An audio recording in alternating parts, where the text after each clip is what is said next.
Hello, everyone. Welcome back to the Mayo Lab podcast. And we're so excited today to have two very special guests with us in the studio, Susan Stellin and Graham MacIndoe. Welcome to the podcast. Thank you for coming. Thank you. Thanks for having us. Great to be here. You guys have been in Oxford for a couple of days now, but you are originally are from New York right now. So why don't you both, whoever wants to go first, just give a little bit of your professional background and kind of how you got to Oxford right now. Do you want to start, Graham? I'll start, yeah. My professional background is I'm a photographer. I'm a documentary and portrait photographer, and I'm also a professor of photography at Parsons the New School in New York City. And Susan and I curated an exhibition there in 2019 called Beyond Addiction, Reframing Recovery, which subsequently went to RIT, which was organised by Josh Meltzer and is now here and part of the reason that we are now here in Oxford. Yeah, and I started my career working in journalism, mostly for the New York Times, and helped the New York Times set up their website at the time and kind of worked as a journalist covering different topics for many years. And then just before the pandemic, went back to school for a public health degree and, was interested in the topic of substance use and addiction. So kind of migrated. I'd also been teaching ethics in the history of journalism, but started kind of focusing on, substance use as a topic and how we can shift more toward health-centered responses to substance use and kind of the crossover with mental health as well. And then worked with Graham, we're married and collaborate on projects together. So I've come out of the words background. He comes out of photography and images. So a lot of our collaborations, including this exhibition, are, kind of how can we use both images and text to tell stories about the topic that, many people just out in the world and media coverage, entertainment see addiction represented, but not so much the pathways to recovery and the many different pathways. So we curated this exhibition, reaching out to other photographers and artists and writers looking for work that kind of explored that topic. And I know there's a little bit deeper reasons of why this is such an important exhibition for you both, and the photos are just outstanding. The website you guys have doesn't even do them justice, and Meg and I both have gotten to see them in person. It gives me chills when I think about it. But how did you land on this exhibit, curating it, and then also the title? I'm fascinated to know how you guys landed on the title. Well, just to start backwards, I think, sometimes we shorten it to Reframing Recovery, but I think having that Beyond Addiction, Reframing Recovery really kind of captures what we were thinking about in terms of let's move the conversation and people's thinking beyond addiction and think about how we can expand people's thoughts about recovery. Sometimes like to say, we've all recovered from something, especially now coming out of the pandemic, and whether it's an illness, an injury, a natural disaster, anyone can relate to recovery. And some of the common themes are, it always takes longer than you think it will. There are setbacks along the way. So really that title, and we were very fortunate to have a friend at Pentagram Design help us with the logo, kind of captures, that idea of shifting to looking at, the process of, what helps people and what helps different people. And then Graham can kind of talk about how naive we were when we thought about, let's curate an exhibition, how hard can that be? Yeah, as part of my, being a professor at Parsons, these opportunities pop up every so often for faculty resource grants or, exhibition curations. And I knew there was one in the main galleries. We have two beautiful big galleries on Fifth Avenue in New York, which are amazing to have. And so the one that's right on Fifth Avenue, they have an open call for faculty and students actually to propose an exhibition to be curated by you, and they throw a little bit of money at you. And I thought, that can't be that hard. Let's do something about addiction and recovery or harm reduction, So I wrote this proposal and Susan helped me with that, and I submitted it and I got through to the second round. And I thought, I'm in the second round. I went and met with them and I eventually got it, and I thought, we can just do an open call, get a bunch of pictures, stick them on the wall. I take my hat off to curators. It is nowhere near as easy as you would think. I mean, just finding, just finding the variety of people, variety of subject matters, variety of approaches, and then with the open call, we just got so many people just sending us pictures of addicts and active addiction, and I'd very clearly said we want right across the gamut, but we're looking at solutions, not the problem. We know the problem exists. We're looking at what are the solutions. How do we go beyond addiction and look at different pathways, whether it's medically assisted treatment, whether it's harm reduction, whether it's full-on 12-step, is it art therapy? What was the thing? And so it did take a lot of outreach, to really pull in a really diverse crowd. And I taught a class as well to get students involved in it, and collaborated with a woman called Julia Gorton who had a design class. So we worked with some designers as well, and so we ended up with sort of multimedia, and then we ended up doing an open call on Facebook, and that's how we met Josh, who's been very involved with it since. I'm friends on Facebook with a co-faculty of his, and I didn't really know his work. I knew his name a little bit, and she said, you need to talk to Josh, and he'd worked with Bess Macy. So it kind of rolled on from there, and it's been building on that. Every time we have a different iteration of it, we build on who's in it and try to get student participation and also community participation as well, so that it's sort of relevant to the place you're bringing it. I'd love for you to dive in a little bit more on kind of what distinguishes the imagery for folks who are in active addiction, and you alluded to this season 2 about kind of what we see in the media versus some of the imagery that you have presented as part of this exhibit, because they are, I would say, in my diametrically opposed from each other. They're not the same. They might be the same people, but they're not the same images. And there's a sense of hopefulness and really kind of forward lookingness in the imagery that you've put together in your exhibition in comparison to some of those other images that you see of folks who are in active addiction. As you said, it's real, but for you all, as you were putting that original exhibition together, what distinguished those two buckets of images from each other?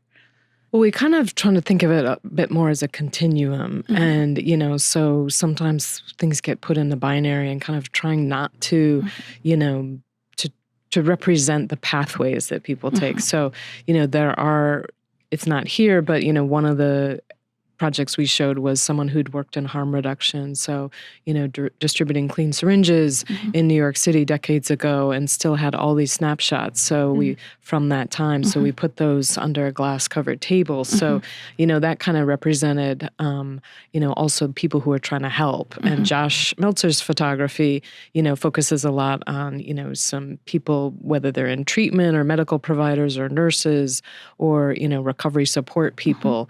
So, it's not that there isn't active addiction represented, but it's sort of reframing, what imagery can we show about that?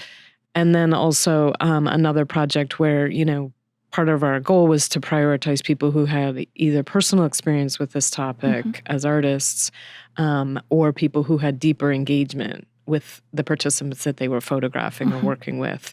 So, there's a photography project that kind of documents the journey of a young woman, and you see the difference in the photographs. The photographer is Tony Foose, as her evolution, as she seeks help and gets treatment. So really trying to show that as a continuum, but not the kind of same images that you see, particularly in news media, that, just mostly illustrate kind of the mayhem and really the public side of addiction, where, it's people outdoors in parks or on the street. Yeah, and if I could just add to that, it's just there's a big gray area that gets overlooked between active addiction and what you see in the press, and what's often seen as, people who have an opioid use disorder, or, as Susan said, they're in the street, they're in the open, they're using needles, it's dirty, it's grimy. And then you've got that sort of media representation. They say, I went to a STOSAP meeting and now I'm fine.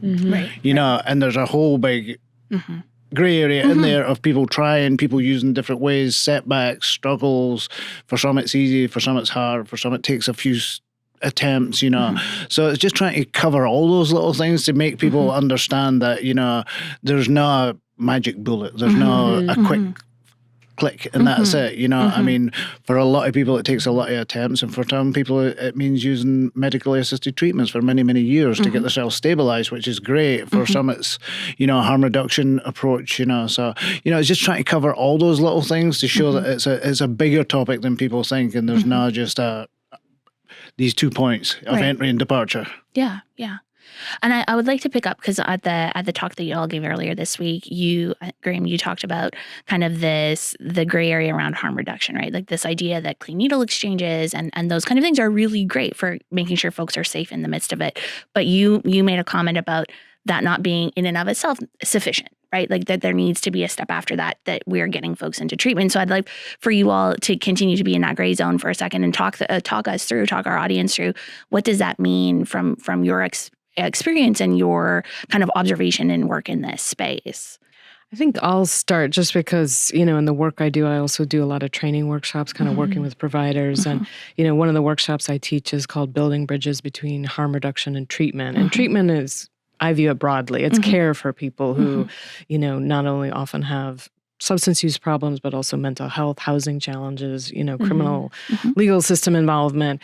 And I think it's, shifting, harm reduction as an approach that, is a process of engaging with people, but then also how can we kind of incentivize and nudge and make it easier for people to access, whatever treatment they're interested in that might be helpful to them that's available.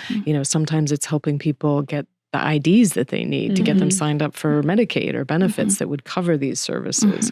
So it's really, sometimes I think Graham mentioned, meet people where they're at, but don't leave them there, and I phrase it as meet people where they're at and then help them get to where they want to be. And the work that we do, which maybe Graham can talk about, with a community-based organization called Vocal, which is in New York, but also has chapters in Texas and Kentucky. We do an art and storytelling group there that we've just kind of restarted, where you really get to hear from people. Like they're writing, they're making art about, their lives and what they feel would help them. Yeah, I mean, just as Susan said, the line that always resonates with me for harm reduction is meet people where they're at, but don't leave them where they're at. So it's meeting people where they're at, giving them the things to keep them safe, and hopefully they'll make that decision to move along. And it's really just about funding and help that people need. They need the wraparound services. They need the housing. People can't pull themselves up by the bootstraps when they're that low down. And there's always this thing, well, just pick yourself up, And it's difficult for somebody who's been traumatized by addiction or incarceration or being houseless or any of these things. So, I mean, the workshop that Susan and I do, and I had previously done before the pandemic, was it was. And I've been through addiction and recovery and been around that a lot, but it was very humbling to me. Those things that people share, they open up very, very much, about their personal experiences, what they've been through, what they would change in their life at this stage if they could, and what they would hope to change to bring to be the thing, as Susan says, what could bring you to be the person you want to be? Right. So those things are all important. Again, gray areas, but when you're dealing with real people in real situations and you hear their stories, there was a woman last week who shared with us about she was, coming off an opioid addiction, and she was 4 or 5 days in, and she wrote a little piece about it and read it to us in the class, and she cried the whole way through it, and it was just it's very humbling, it's very emotional, but it's also very cathartic for people to be able to be in that environment and share and talk about their hopes and what they really want moving ahead. And I think one of the things that struck me again from this discussion that we're having here and the talk that we gave earlier this week is, and I'd like to hear from you, Susan, on kind of your thought on this as an MPH, a person with a master's in public health, is the politicization of the term harm reduction, right? And in where we are in Mississippi, that's a complicated term. If you're talking to folks, and we've done this in our work around the state, nobody's averse to getting people help who need help, right? But you suddenly wrap that in or talk about the idea of harm reduction, that becomes a different kind of conversation. And so I'd be curious to know, because there's still a lot of stigma attached to addiction and all of these different things. How do you all approach that in your work, in advocating for folks who might not have an opportunity or the capacity at any given moment in time to be advocates for themselves? We kind of like to say, it is a field that can have a lot of divisions in it. And then when you add in public opinion or public policy, those are exacerbated, right? Whether it's about harm reduction or decriminalization kind of topics. So we just say we support it all. We're not necessarily on one team. We can go into venues where we're talking about recovery support or treatment, with medications or other behavioral health approaches. We can talk about harm reduction. So for me, it's kind of, how can we foster more opportunities for people to learn about things that they might think they know but don't really know. How has harm reduction evolved, or how do people understand it? And the definitions, some of the work I do, I show different definitions of harm reduction. And there was one from a young woman that we'd interviewed, and she had, experience of addiction in her family, and, talked about, to her, harm reduction means, that there's services and support out there for the parent so it doesn't fall on the child. Because when you stigmatize the parent and don't offer them help, that's where it ends up. And I'm, paraphrasing a little bit, but it blew me away to think about it that way. And I thought, I've never heard anybody with a PhD or, executive director of an organization frame it the way she did. But that was just really powerful to think about harm reduction from the perspective of a child, or a young adult kind of dealing with a family member that they care about, that they want to help. And if there aren't these other resources, engaging that person, and she talked about her mom being in recovery now, but her mom's partner, not having found that path and dying, so she really had seen, different sides of it. Wow.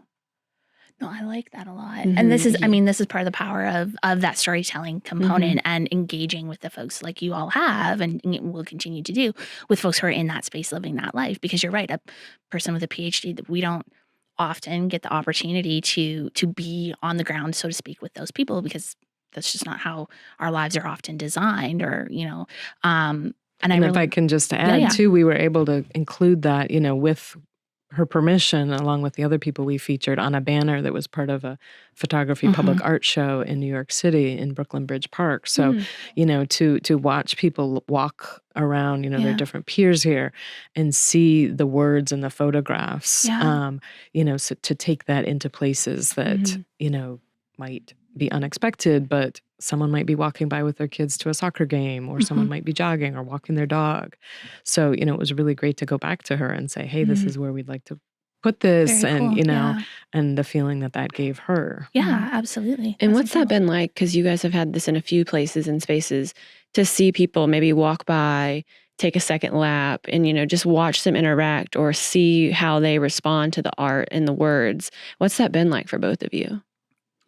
For me, it's rewarding because you get people that might not have thought about it twice coming in, engaging with it, and it resonates with them, and they say, oh, I never thought about this aspect. I never thought about that.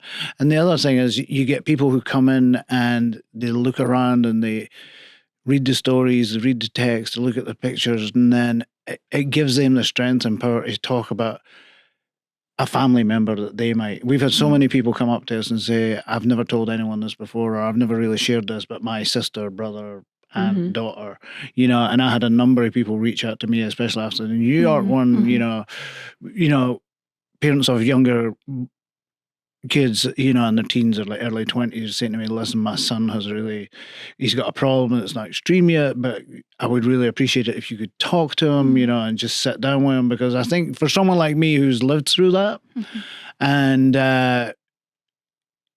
that lived experience thing resonates with people who are still in active addiction or still struggling. They want to hear from someone. They don't want to hear from a doctor or an academic, because they don't think they really know or understand. They do in some aspects, but when it comes down to someone who's lived through it, and I have a pretty, gritty story, and, when I sit down and talk to them and tell them, listen to them and what they've got to say, and it doesn't work all the time. There's been people I've been introduced to who've relapsed. There's been people who've died, but there have been many who've, really taken it on and recovered and, moved on in their lives. Their parents are grateful. They're grateful. I keep in touch with them, and that for me is fulfilling. When I see somebody having the potential, when I see that parent having the kid back in their lives, that they're just like, now he's this is really rewarding for me, and it's tough and it's hard and it takes time. And as Susan said, there's setbacks and relapses and things on the way, nothing's really smooth, just like life itself.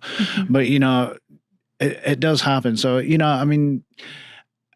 that's the most important thing for me, is that engagement from people that might not necessarily come to that sort of stuff or might not necessarily open up to someone about that sort of issue. And even here, just, that fulfillment you get. I mean, someone was walking by as we were installing it, and I thought, who worked on campus, and I thought, kind of pausing and really taking it in, and then, disclosed that they were in recovery, and, just, and thanking us, and for that, and just, and came back three times. And even the students, the classes that we visited, I think really noticing that as the years go by, there's more openness if you give people an opportunity to talk about it, whether it's a family member, a friend, their own experiences. And I think art and something like an exhibition or an event can be such a great way to bring this topic in. And the first exhibit we did in New York City, some of the people featured in our project and other projects were able to come see it. And cool. One woman just was kind of standing there and she just was looking at the wall and she goes, "Those are my words," and what a great feeling to be able to let someone feel that, how they were describing their experience was on a wall in a gallery in New York City. Yeah. And, cool. Someone who grew up, in public housing and would not necessarily have had that opportunity to be on the wall at, a major museum, but still, really appreciated that. I know. And one thing you said, Graham, at the event that I just love is so many people think recovery is boring, but you're like, I think addiction's more boring. Can you speak to that a little bit? And I'm kind of paraphrasing, I think, too, also. Right. But yeah. I've said that a few times. Yeah. It's like, because people do say that, because there's a sort of, the way that addiction's depicted in the media and in music and in songs and stuff like that, it's got a certain swagger, a certain sort of you watch Euphoria or you listen to certain songs or even Breaking Bad, it's as grim as it is at the end. There's a certain sort of romanticism and sort of coolness with the drugs thing. Yeah, we got this, and that's just a tiny wee bit. The rest of it's pretty mundane, because once it becomes an addiction or a dependency, your life's dictated by finding that drug. Mine was for many years. It was the first thing on my mind when I woke up in the morning. It was the last thing on my mind when I went to bed, and it dictated most of my waking hours. Or I was just coming down from it, or lazing around in it. It is because you give up I gave up all the things that I cared about and loved. I was a track and cross country runner for years. I gave up that. I gave up relationships and friendships. I gave up really taking photographs. I gave up going to galleries, going to movies, engaging with friends. My life became this tiny little thing, and that's totally boring. It was drugs. And then as I got better, all these things came back to me. My life is so full right now of stuff to do and people to meet and engaging opportunities that I wouldn't have had if I was an active, addict. It just wouldn't have happened for me, And I think it's because it's a gradual slide into that for a lot of people. It's kind of like, in the beginning it was great. I won't lie. There was a certain euphoria. There was a certain feeling. It's kind of cool. I was in a business where a lot of people were using it, and there was that sort of like, this is all good. And it is all good for a little bit, until it's not. And if you can't pull yourself off of that precipice and you start going down like I did, I mean, I used with people who pulled themselves back. I didn't. I just kept going. And then it's really hard because you're in denial for so long. And then once you're out of the denial, you're in shame. And once you're in shame, you're isolated. And once you're isolated, it's just snowballs, and you end up in that position where it's like, it's all consuming. And that to me was kind of a boring and traumatic way of living, It's just because it's repeated every single day. It's just the same day, every day. And as you said, there's so much depicted in society and culture. And so how do you guys, other than this exhibit, want to combat that, or hope that this exhibit does help combat that, or working with others does help combat that? Yeah, I think it's finding what are those venues that you can, everybody's talking in public health circles about stigma, right? And how do you attack stigma? And I sometimes say, well, that's a very broad, vague term. Like, how do you break that down? Is it more about misperceptions, And I've kind of landed on, work I'm doing with Graham and Josh and, some of the training elsewhere, that asking people, how did you learn about drug use, addiction, treatment, and recovery? Like, think about all the sources that shaped your views. And it's a really great question to lead into some of this, because if you kind of prompt, and thinking about popular culture and movies and film and books and social media and personal experience, and you can kind of draw out all these different things. So then to kind of think about, okay, what are the messages that people absorb from that? And are they true? And then how do you and maybe they were things that people really felt at the time that we were growing up, but now looking back, thinking that helping someone is just enabling them is not something that's really done in the treatment industry, or, there's much more effort to support families and, families kind of broadly defined. It might be a friend, it might be an ex like me, in terms of my relationship with Graham at the time, when I was helping him. And, the idea that recovery is rare, that's not true. Most people do recover, as fuzzy as the statistics are. So, kind of finding opportunities to take those messages out, whether it's through public art, whether it's through workshops, the art and storytelling group, or interviews in the media, just where are the creative places you can take that and start having those conversations? It's like meeting people where they are, where they're consuming that. And I just think that's fascinating, because where it's at on campus is a place that is so well patterned and trafficked. Like, so many people walk through there and walk around there. And like, I think everyone that would have saw it this week wouldn't have gone somewhere to see it. Maybe it would, they just happened to be having their normal pattern to class. And I know I shared with them, I used to sit in that lounge like weekly, daily, sometimes when I was in undergrad. And so I would have ended up looking at whatever was on the wall around there. And so just meeting people where they are, it's less invasive in a way. It's more welcoming to them, which I love to see and I love to hear. And I love that you guys are talking with other students and like the rising journalists and the rising photographers coming up and teaching them. And one thing, I know Josh isn't here, but he said that, people thought, it had to be this big grand thing recovery did, like this big hill you climb, this big peak. But he was like something as mundane as keys. And that was so important to someone, because those keys represented, a house, AA meetings they were unlocking, trust that people had rebuilt with them. And anyone would look at a key and just say, oh, that, we all have keys. Well, and we don't all have keys. And that to someone was so important. And that just hit me so hard of, we all have a story, and it doesn't have to be this big, grand thing, but we all have words to share. We all can meet people and share with other people. And so thank you for doing that here also. Yeah, that project is actually by a Scottish social worker, Neil Snedden. So just to expand on what Alexis is saying, that he gave disposable cameras to some of the people he was working with and asked them to photograph something that was meaningful in their recovery, and then wrote something about it. So that person wrote about having a set of keys. Someone else wrote about their dog and had a photo of a dog. Someone else and, a bag of groceries. So that project is here and is one that really resonates with people. So when we think about, gosh, how do you show recovery in a different way, visually and through text? That's been a really creative approach that I think has connected with a lot of people. You guys wrote a book.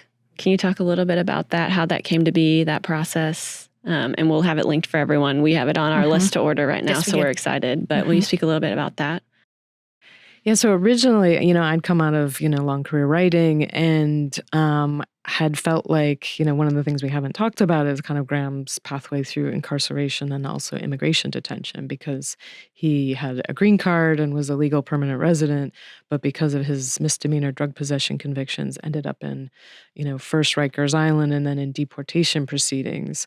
So for us, as after he got out and he did win his case and eventually now has dual citizenship, we really, that pathway through, the criminal legal system and then immigration detention was really important for us to write about. So originally, I was going to try to write a book. And then as we kind of got into it, it felt like, well, maybe this should be a dual memoir, because it's so important to see it from the two perspectives. So that's what we ended up shaping our proposal around, and some sample chapters. And, probably was, I'd say, the hardest thing we've done together. I wouldn't recommend writing a book with your partner, a memoir about some of the most traumatic experiences you've been through. That's fair. We butted heads a few times. Or just the places that I, had to kind of nudge Graham to go to access. Yeah, I had to that. go kind of deep into things that I'd sort of blocked off, past drug use, incarceration, stuff like that. That, I'm obviously, I'd lived through it and been through it, but this was quite early in my recovery as well. So it wasn't places I was too comfortable going back to that quickly, but I didn't have a choice because we had a deadline. And Random House like to keep to their deadlines. Yeah. And so, there was a few moments that were really tough for me where I had to, we had an editor who kept telling me, tell me what that really felt like. And I'm like, I just did. And he goes, no, go deeper. And I'm like, oh God. The weird thing about it was at that time, and it does happen occasionally, I started getting these drug dream flashbacks. Like I'd wake up, I'd have these drug dreams. Like I'd been thinking so much about it and writing so much about it that I'd be in my sleep. I'd be like, I'd wake up in a panic thinking that I'd relapsed, and it would take me like 5 minutes to realize that it was just a dream. Yeah. But I'd be shaking and sweating occasionally, because they were so visceral for me because I was going so deep with some of those things. So I'm glad we did it, and so many people have reached out and read it and said that have written us about what it meant to them. So was all these things at the end of the day, if you get a handful, a dozen, 2 dozen people, that it changes their perception, it changes their lives. They think differently about a group of people they wouldn't have thought about. It nudges them to try and address an issue with a family member or something like that. It's worth it. It's absolutely worth it. We're not trying to reshape the wheel or anything like that. We're just trying to make some people find something in life that might not have been there before they read the book or saw the exhibition. That's amazing. Yeah. And I love the idea of it's kind of like one person to one person, or a small group of people, because really, like you've talked about, this is not, if it were an easy problem to solve, somebody else would have solved it already. And so making those tiny little steps forward and having that ripple effect of getting out further is such a powerful message for us to be thinking about in this space, because it is a big problem, and it has grown, unfortunately, in the last few years, again, in a way that we couldn't have anticipated before. And so I like that brings it down to me. Like, it brings it down to something that's manageable. Like I can help influence the people around me, and hopefully they can be empowered to influence the people around them. And if we get enough of that going on, we'll make a bigger dent in this than we would if we're just like, throw up our hands. We're like, there's nothing we can do. Or, relying on solutions that may or may not be practical or feasible for everyone to be rallied around. I know you both have a lot of personal experience and connection to this, what you do every day. Is there challenges still day to day that come up for you guys, like having lived through some of these things and still working with this community? Is there struggles at all that come up? And if there are, how do you guys move and work through them? I'm going to connect that question to a little bit of follow-up on the previous topic, which is, I think that my perspective was interesting to see how it resonated with people, because within this realm, I sometimes call like our relationship, it was a relationship of choice, right? Graham was my ex, I was still involved in his life. But even, when we were together or not together, we don't hear as much about that as we do about dealing with someone who's a child or a parent or a sibling, a family member that you're tied to in some sense, and there'd been so much messaging about tough love that people had absorbed, and they felt like, well, this is what everybody's telling us. And, that I think continues to be interesting to hear from people, because for me, one of the challenges was, that people would write in comments or, reviews of the book or other settings that we've talked in, well, that the message is stand by your man. And I was like, whoa, first of all, we kind of weren't together. And if you've never been touched by the criminal legal system, it's really hard to understand, like, just that your instinct is like, don't let this person languish, whether it's at Rikers Island or immigration detention, that adds a different layer to just, this is someone in active addiction. So I think recognizing that, within the realm of families broadly defined in personal relationships, often maybe it's a grandparent, maybe it's a partner, maybe it's an ex, but, helping people navigate that, like, should I stay or should I go? Or like, how much should I give? And I think that's something that still comes up, that I was surprised by how much people judged me, either as not feminist enough or, just not understanding, as Graham said, like, why did you do this? And how did that make you feel? And, to this day, people sometimes still kind of ask, like, why did you help him? And I think, often sometimes I think it says more about the person who's asking me that question or making that comment.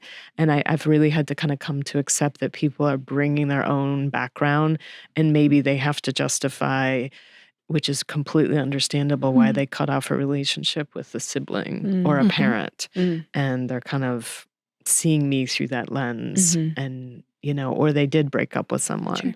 So I think that's one of the things that kind of still comes up, that people really navigate boundaries, which are important, and, taking care of yourself with how do you help this person.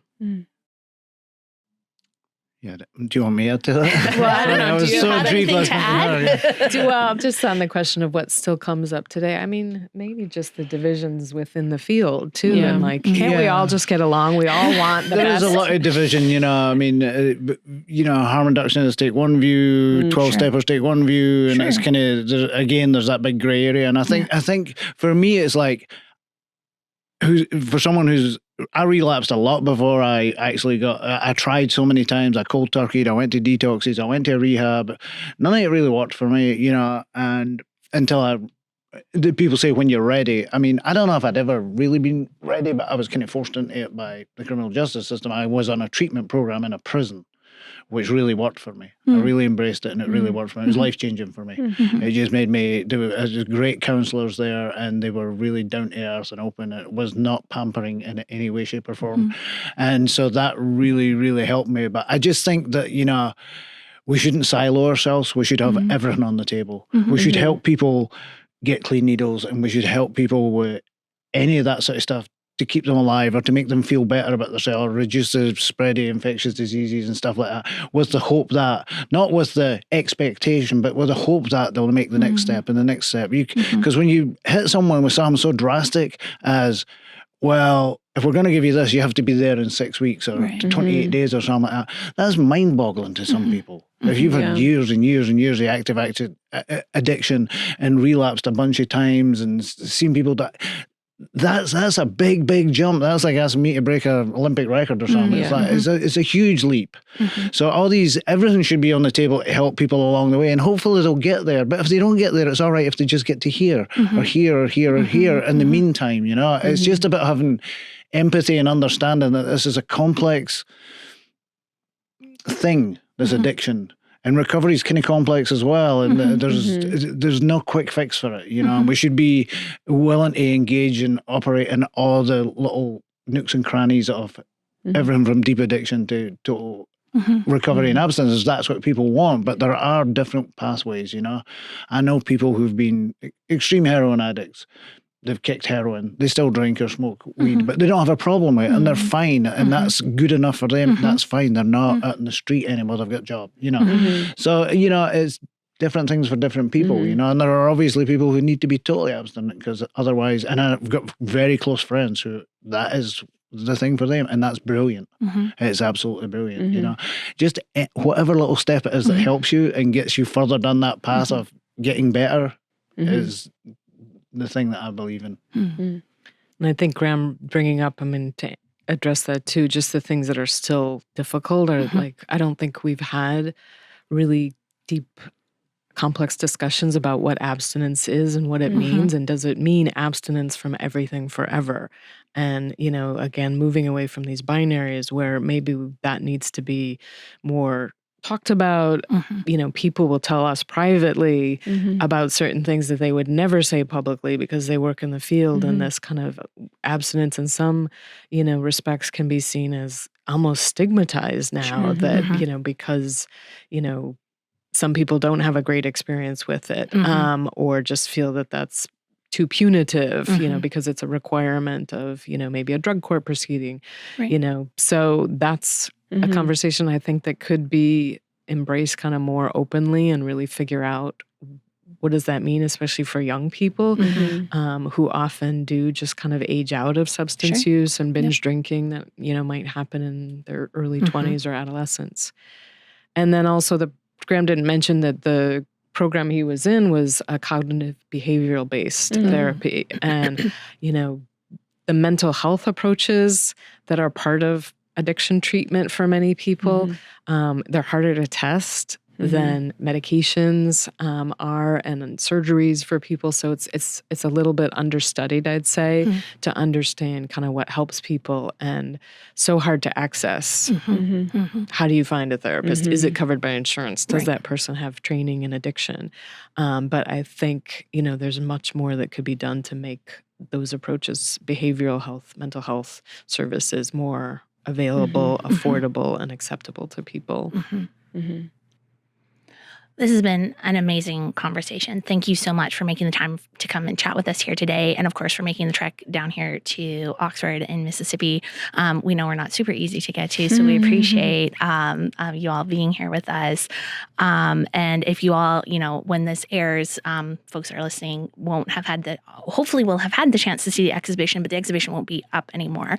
And so please we'll link to your all's website and get those resources so folks can take a look at those and kind of witness, through the screen, the power of the imagery that you all have created. And I am hopeful that we can continue this conversation and that we might have you all back down here to do a class at some point in the future. I'm speaking that into. I know we've been talking about that for like what feels like forever, but I'm speaking it into reality, right? We're gonna have that happen, and we'll have you all back down here again and open it up to the community, because I think it would be really amazing for our larger community to get to witness and feel what you all do firsthand. So thank you so much for making the time. We appreciate it. Thank you for having us. Great. Thank you. And that website is reframingrecovery.org. And yes, we do need to kind of update the photos. So, it's like one of those things that you put together a website and then think, oh, we have such great photos because we have two brilliant photographers and many more who are involved with this project. So hope to be able to show off the work there. Fantastic. Thank you all. Thank you for joining us on this episode of the Mayo Lab podcast. The Mayo Lab podcast is produced by Dr. Natasha Jeter, Dr. Megan Rosenthal, Alexis Lee, Slade Lewis, and Hannah Finch. This podcast was recorded at Broadcast Studio in Oxford, Mississippi. The show was mixed and mastered by Clay Jones, and our original music was composed by Slade Lewis. The Mayo Lab podcast is brought to you by the William Magee Institute for Student Wellbeing. For more information on the Mayo Lab podcast, head over to themayolab.com and follow us on social media at the Mayo Lab. If you enjoyed listening to the Mayo Lab podcast, we'd love for you to subscribe, rate, and give a review on iTunes, Spotify, or wherever you are listening to this podcast. This podcast represents the opinions of Dr. Megan Rosenthal, Alexis Lee, and their guests on the show. This podcast is not intended to be a substitute for the medical advice of a licensed counselor or physician. The listener should consult with their mental health professional in any matters relating to his or her health or the health of a child.